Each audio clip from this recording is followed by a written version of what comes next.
Hello, beautiful souls, and welcome to this inspirational week with Jennifer Trimble. This week we're talking about relationships. Relationships are so important, aren't they?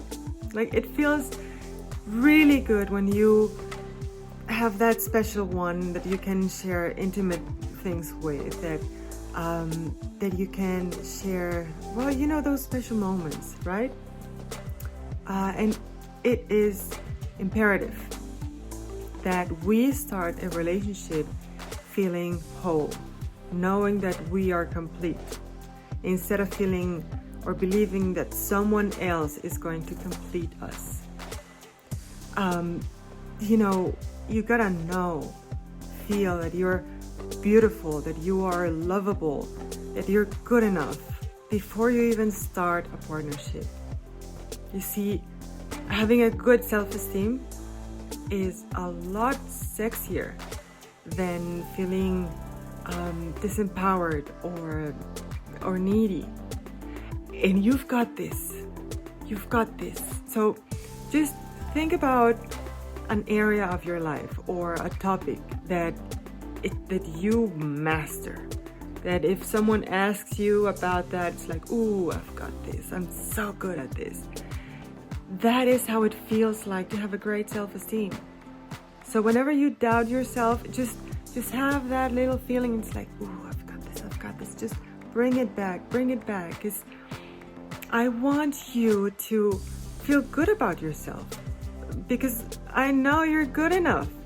You just have to feel that truth in your soul.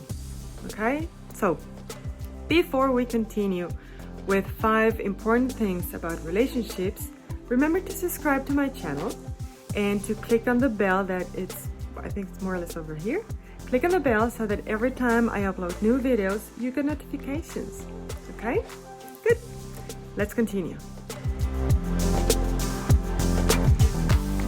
Okay, so a couple of things here. If there is something that you consider negative, or that it's very obvious that it's negative in relationships, there you see it's repeating itself, it's important that you do something about it. The best that you can do to avoid that from repeating itself, because usually there is a learning in therapy, so the best that you can do to receive the learning, to understand it, and to stop that from happening again is to take therapy. Okay? That's one.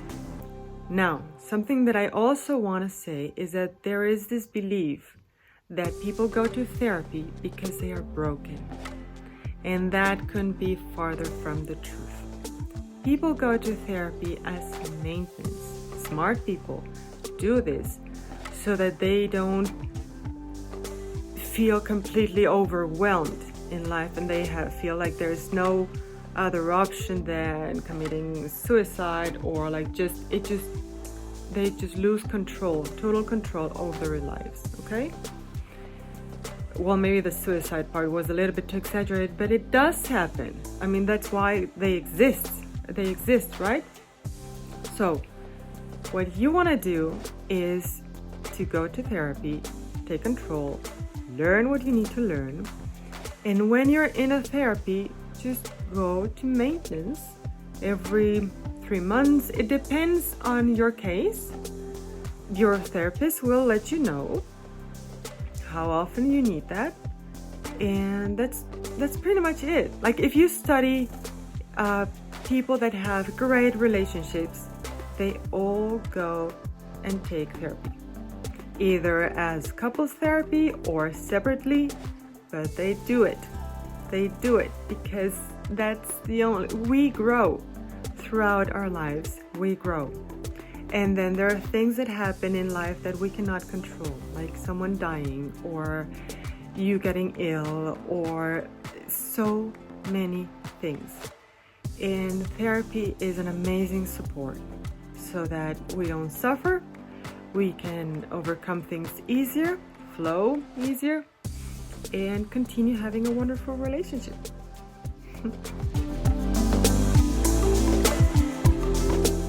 2, parents' relationships.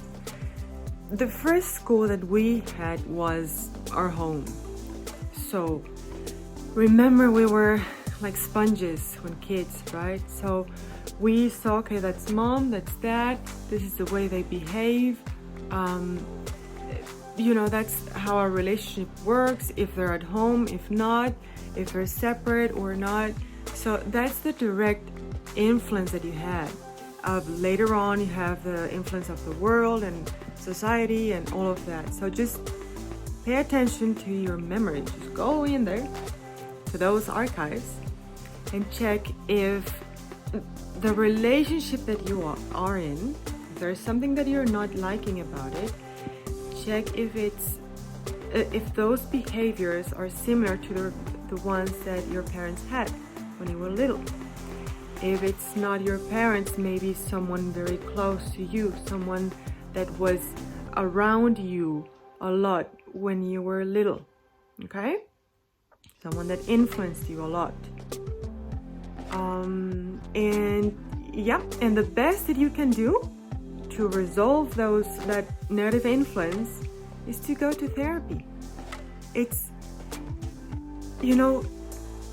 receiving healings, life coaching is the best gift that you can give to yourself.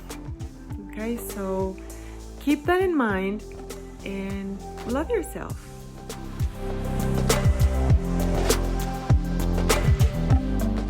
Oh, I love this one. Differences between men and women. This is such a big one. Here is where most of the people make mistakes. Both women and men. So we just gotta really understand this, okay? Women are like detectives. That's how we naturally work. It's like we look at clues and we can assume things and interpret this and interpret the other. It's naturally for us, okay? So we can also be practical, of course we can. It just takes a little bit more of focus and energy from us. Now, men tend to be more practical and without assuming anything. And they can also act as detectives, like us, and go try to read the clues and things like that.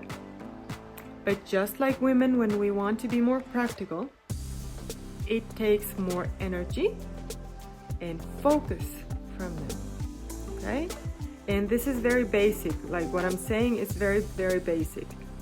But it's very important to get that because that's how we make mistakes. So, examples like this is women asking the question of, can't he figure that out from himself? Like, can he just get that? Nope, they won't. You need to tell them the recipe. It's important that you make that effort to make things practical and just sort of write them a recipe and tell them, you know what, when I do this and that and the other, you need to act this way, you need to hug me and shut up, you need to make dinner, you need to offer me some help. It's important that whatever, just you, the best person to describe, to let them know how to treat you is you. You know yourself a lot better than anyone else. So you're the one who can write that recipe for them, okay? And of course we're humans, and then there will be parentheses. So if he does something and it's like, hey, but you told me to, to respond this way, then you can add something to the recipe and say, well, sometimes if I change this little bit, this was different because of how I came back from the house, or just, everyone is so different. So you can just add like little differences because of the way you talked, the tone of your voice, maybe the way you were moving your body. You have to be careful with what you're saying, like the little details. And on the other side, on the other hand, when they say whatever to you, don't take it personally. Usually, most of the time, it's completely practical and it means nothing else than that. Like, if you go to the groceries, and there are, well, a lot of products out there, right? And they recommend a cleaning product. And then naturally, you start to assume that there might be something behind that. That maybe they want to, you start to make that story up in there, and they were really just pointing out to that product. That's all. There's no stories behind it. So keep in mind that that's all there is, okay? Usually that's all there is. And I get it. I mean, it happens to all of us. It's like, why are you saying this? So maybe you can ask to confirm, and then maybe they will put this little puppy face like, no, I was just really just pointing at that, you know? Just confirm. It's only that. And yep, that's basically all about that little bit.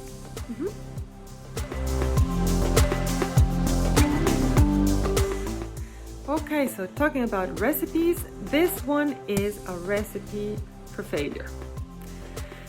If you are in a relationship because you want to make someone better or change them, or you know, it's like, oh, I'll be the hero in this story. I will marry this guy and I will make him healthy, or I will make him A, B, C. Honey, you're not accepting him or her. You are making up a story, and eventually that person is going to be fed up because you're just simply never going to, he or she is never going to be good enough for you. And you're going to end up frustrated because you're never going to accept this person, right? Now, if someone is criticizing you, check if they are criticizing you or if that is something constructive. If it's something that you would benefit from changing that something, that because it resonates with your truth, that's fantastic. This person really wants the best for you. If it's something that makes you feel that you're not good enough and it keeps repeating and repeating itself, maybe it would be worth just to go and analyze if this person is not happy with who you are. Okay?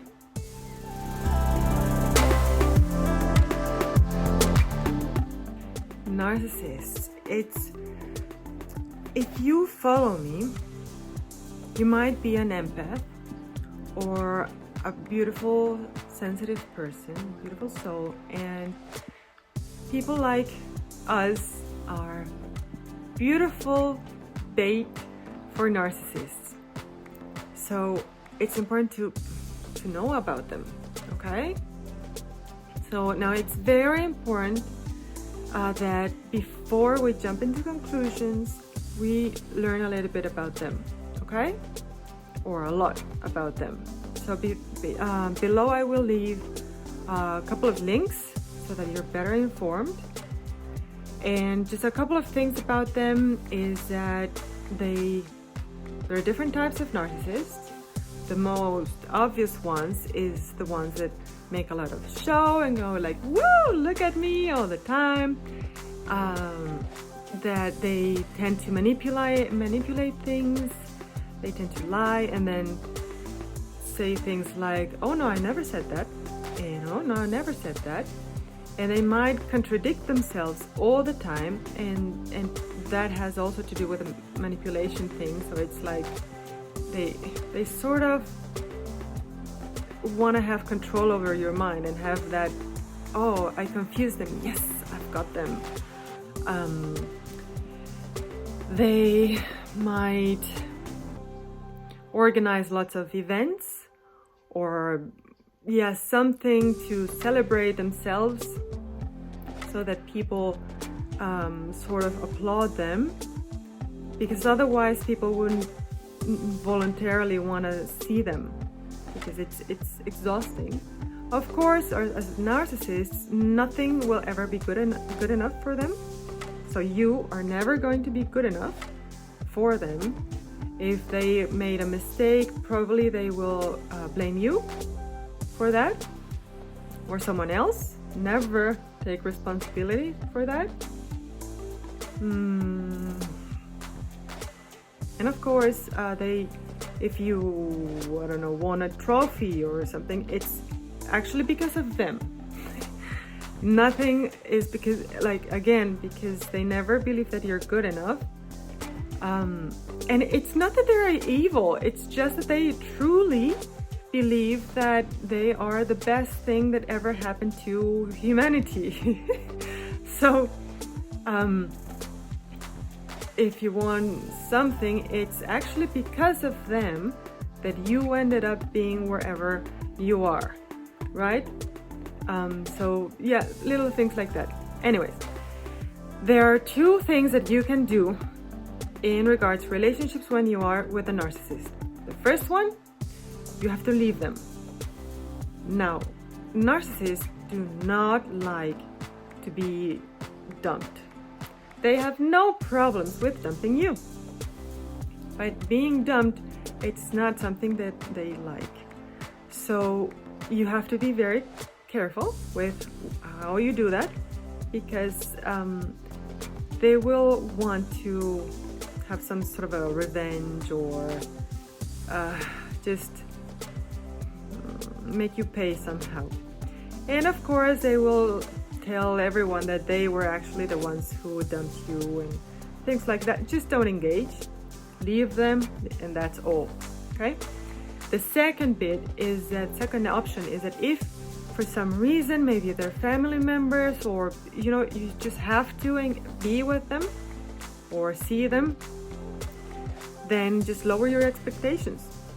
Never expect that they are going to somehow heal or be better or accept to go to therapy or something like that. They believe that there's nothing wrong with them, that they can heal themselves and whatever.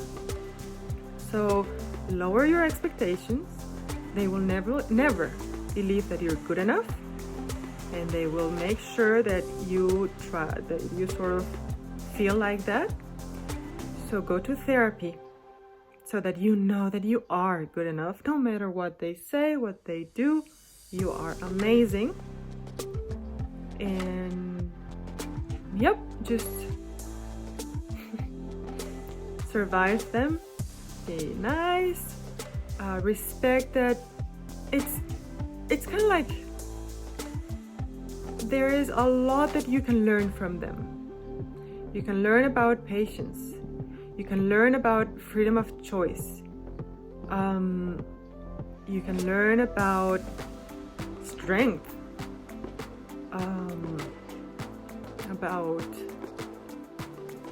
About empathy. About compassion. Oh, they're great teachers. So there's a reason why they are there. Okay? So don't victimize yourself. If you have to be with them, grow. Use that to grow. Okay? So that's pretty much it for this amazing inspirational week. And next week we will be focusing on career. Okay? Excellent. So remember to like this video if you liked it. As I already told you, next week we're going to be focusing on career. And please share this video if you think someone else will benefit from it. So share it with all of your friends, and see you next week on the next video. Bye for now.